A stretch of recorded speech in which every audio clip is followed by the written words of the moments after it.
سورۃ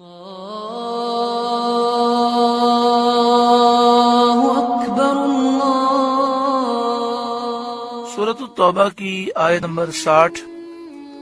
سورہ توبہ کا 8واں رکوع اور 10ویں پارے کا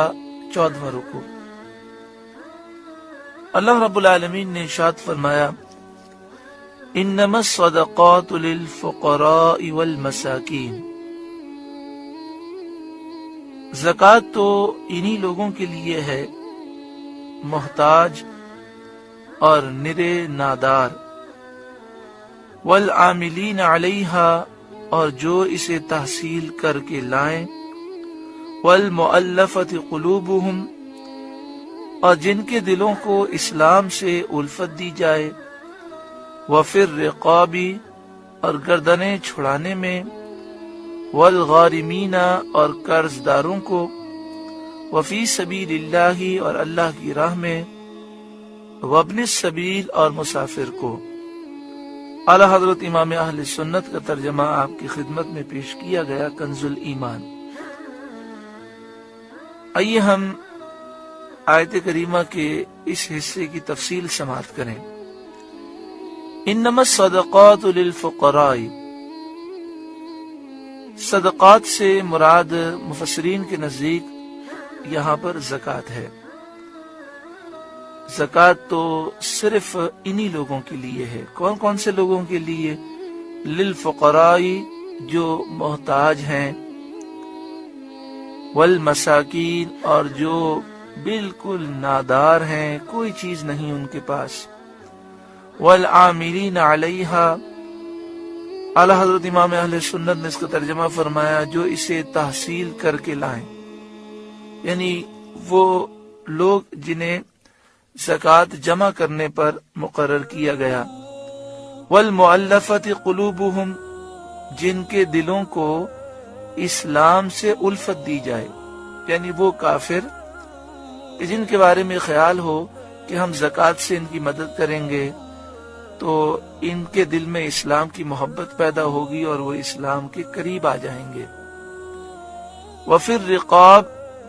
اور گردنیں چھڑانے میں، یعنی جو غلام ہیں غلام کو آزاد کرانے میں، والغارمین، اور قرض داروں کو جو مقروض لوگ ہیں ان کے قرضوں کو دور کرنے کے لیے، وفی سبیل اللہ، اللہ کی راہ میں، جو مجاہدین ہیں ان کی مدد میں، وابن السبیل، اور جو مسافر ہیں ان کی مدد میں زکوٰۃ دی جائے، یہ زکوٰۃ کے مستحق لوگ ہیں۔ حضرت صدر الافاضل علامہ مولانا نعیم الدین مراد آبادی علیہ رحمہ اس آیت کریمہ کے تحت تفسیر خزائن العرفان میں لکھتے ہیں، جب منافقین نے تقسیم صدقات میں سید عالم صلی اللہ علیہ وآلہ وسلم پر طعن کیا، یعنی جب نبی اکرم صلی اللہ علیہ وآلہ وسلم زکوٰۃ تقسیم فرما رہے تھے تو منافقین نے یہ طعنہ دیا کہ آپ من پسند لوگوں کو دے رہے ہیں، تو اللہ تعالی نے اس آیت میں بیان فرما دیا کہ صدقات کے مستحق صرف یہی 8 قسم کے لوگ ہیں، انہی پر صدقات صرف کیے جائیں گے، ان کے سوا اور کوئی مستحق نہیں۔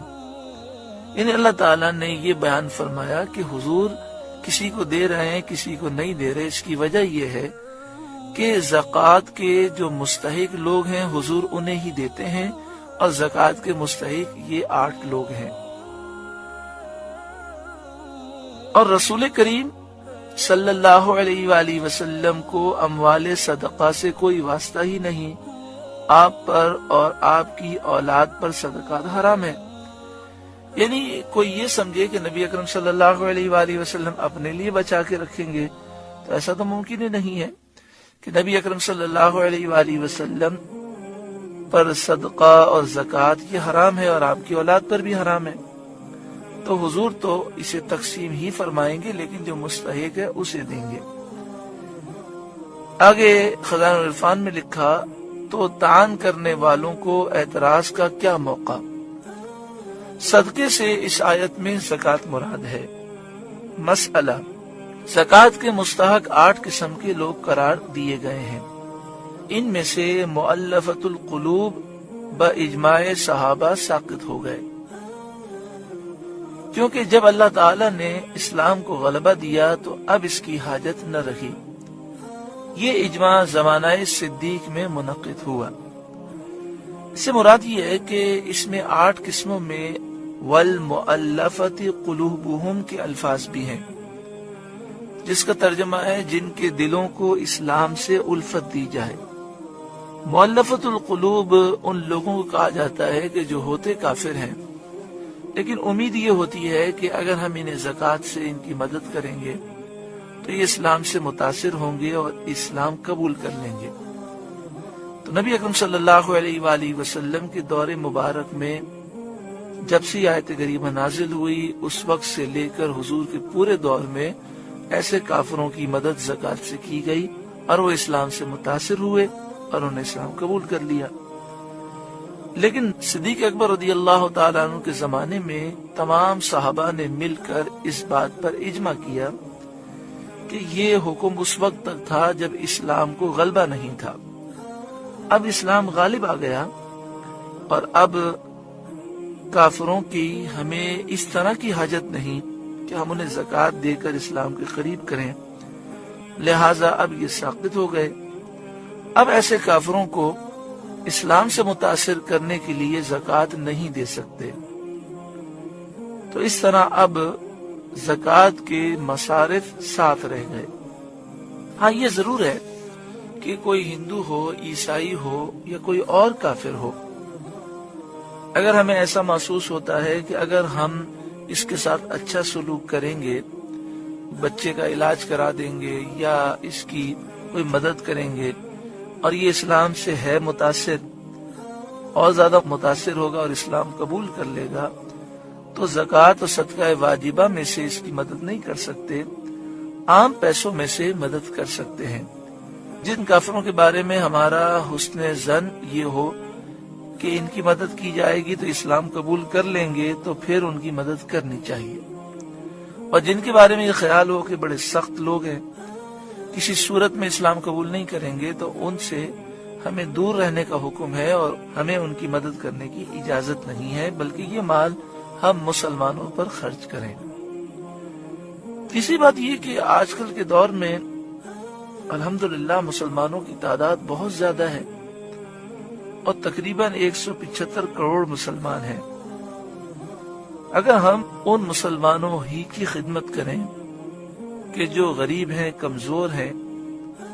اگر یہ مضبوط ہو جائیں اور پھر ہماری خدمت کی وجہ سے یہ نمازی پرہیزگار بن جائیں تو اسلام کو بڑی قوت حاصل ہوگی۔ تو اس لیے ہمیں آج کے زمانے میں اس پر توجہ دینی چاہیے کہ جو غریب مسلمان ہیں، کمزور ہیں، ہم انہیں طاقتور کریں، کاروبار پر لگائیں، زکوٰۃ ہے تو زکوٰۃ سے مدد کریں، زکوٰۃ نہیں تو صدقہ واجبہ سے کریں، ورنہ نفلی صدقے سے، خیرات سے انہیں اپنے پاؤں پہ کھڑا کریں اور پھر انہیں نمازی و پرہیزگار بھی بنائیں، تاکہ ایک قوت پیدا ہو اور مسلمانوں میں ایک ایسا گروہ قوی پیدا ہو جائے جو مخلص بھی ہو اور مل کر وہ اسلام کی خدمت کرے اور دشمنان اسلام کی آنکھوں میں آنکھیں ڈال کر اسلام کی بات کرے۔ آج کل اس کی ضرورت ہے، ہمیں اس پر توجہ دینی چاہیے۔ صرف کراچی کے اندر اتنے غریب علاقے ہیں اور لاکھوں کی تعداد میں ایسے غریب مسلمان ہیں،